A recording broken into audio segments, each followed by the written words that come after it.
The I'm Swain program. Our friend Beau Dietl. Good morning, Mr. Dietl. Good morning, Don. I spoke to Mr. Dietl yesterday. Yeah, happy Father's Day to you and all the other fathers, and all the fathers out there, and all our soldiers over there overseas fighting for this democracy, this country. Happy Father's Day to everybody. So the hospital, unfortunately, used to pay doctors and nurses to volunteer here at the ranch, which I didn't know about, but I found out about. I'll put a stop to. And so now doctors and nurses volunteer as they should. Yeah. And some of them are great. Now, there's a guy here now, Beau. His name is Dr. James Malpizzo. He's the director of cardiac catheterization and cardiology and all that and so on at the Staten Island Heart Institute.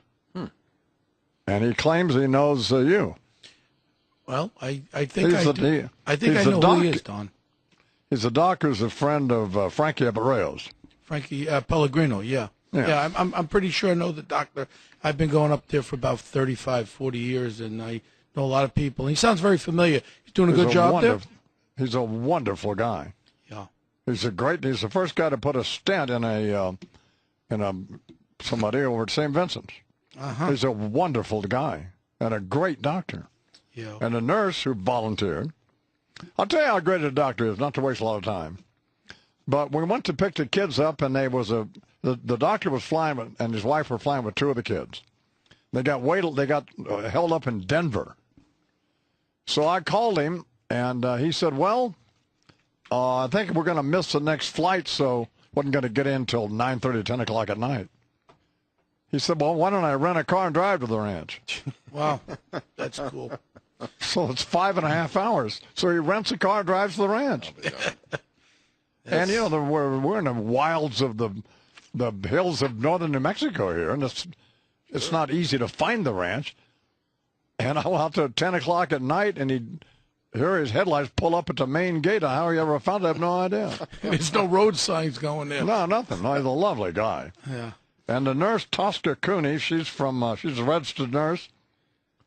And she's originally from New York, but she's now down there in Chester Springs, Pennsylvania. So I want to mention both of them. They're fabulous. Well, Good.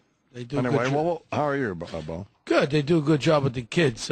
Wonderful. Yeah. Well, you ever hear the name Jaime Gorelick, Charles? Yeah. Jaime Gorelick was the deputy of Frank Raines at Fannie Mae.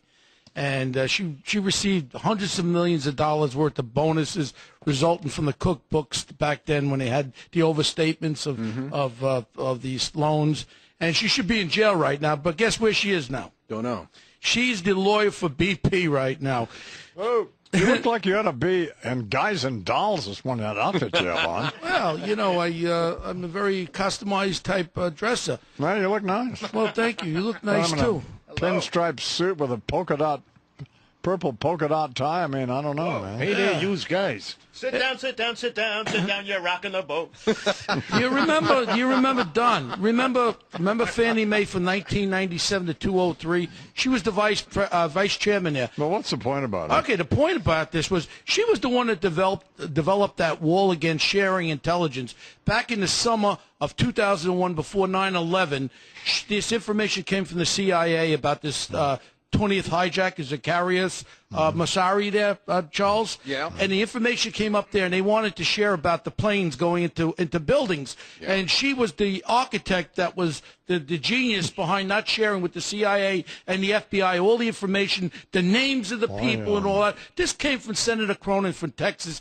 Just in 2004, he released this information. Now this woman is sucking on BP. BP should do some due diligence. They should hire a company like mine to do a little due diligence of this Jaime Gorelick. She should be in jail. She should be handcuffed. Beau. And you want to know something? She should even be thought about being. You know, people have lost their lives because of 9/11, and this woman now is accepting more money upon us taxpayers here. And now she's sucking up the BP, which the oil flow now could be up to 100 million barrels. This thing is sucking out my whole Gulf of Mexico. It's called no more Gulf of Mexico. It's the oil field of Mexico. I'm very upset about this. Yeah. No, but you know what this sounds to me like?